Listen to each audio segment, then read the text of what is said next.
لغزل المحلة مهما هقول عنه مش هديله حقه. فرحة غامرة هنا داخل استاد غزل المحلة بوجود نجم من نجوم الزمن الجميل الكابتن شوقي غريب، ابو احمد الغالي العاشق للكرة المحلوية، وجمهور المحلة هو عاشق للكابتن شوقي غريب. كابتن شوقي بنرحب بيك، نورت بيتك، انت كنت في اجازة ورجعت، ماذا تدور وسط هذه الفرحة بقى وجمهور المحلة اللي هو فرحان بشوقي غريب؟ خلاص احنا خدنا الاجازه ورجعنا.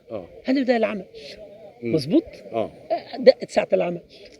بس غزل المحله بالنسبه لك تيم كبير لان انت ابنه. ماشي، ماذا دونت في اجندتك الرياضيه من اجل النهوض بغزل المحله؟ غزل المحله بالنسبه لي هو كل حاجه. لان انا لولا غزل المحله ما كانش فيه شوقي غريب.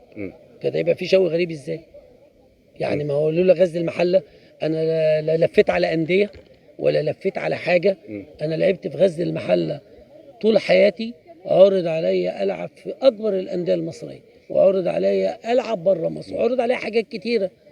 غزل المحله انا لعبت فيه وبطلت فيه.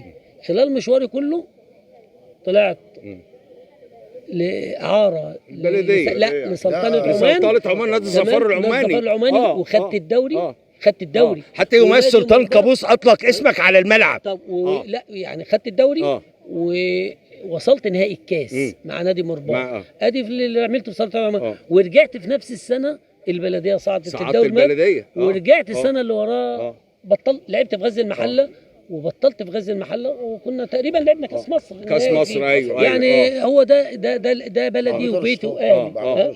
بس يمكن انت شايف بقى جمهور المحله كلمه بتوجهها لجمهور المحله، خاصه ان انت عندك مباراه زد الخميس القادم. تاني برضو انا قلت لك مباراه زد احد المباريات اللي كان من الممكن سهل جدا اقول اي حد يبقى موجود يقود الفريق واشوفه. لكن انا اشوفه لما وانا قاعد احسن ما اشوفه وانا قاعد في المدرج. صح، قاعد اشوفه وانا قاعد في المدرج اقعد اتكلم انا وانت ومش هخلي بالي من فخليني اشوف اللعيبه على الطبيعه وعلى الحاجه في الوضع اللي موجود فيه.